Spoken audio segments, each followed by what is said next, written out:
तुझे जिंदगी का शऊर था, तेरा क्या बना? तू खामोश क्यों है, मुझे बता, तेरा क्या बना? जो नसीब से तेरी जंग थी वो मेरी भी थी, मैं तो कामयाब ना हो सका, तेरा क्या बना? नई मंजिलों की तलाश थी सो बिछड़ गए, मैं बिछड़ के तुझसे भटक गया, तेरा क्या बना?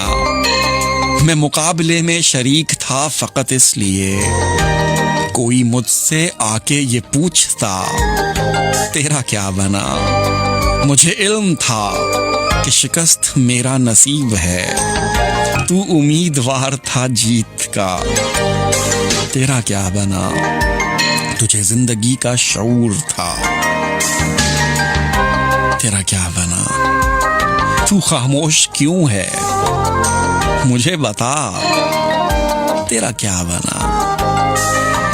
तैमूर हसन की ये बहुत ही कमाल की गजल है।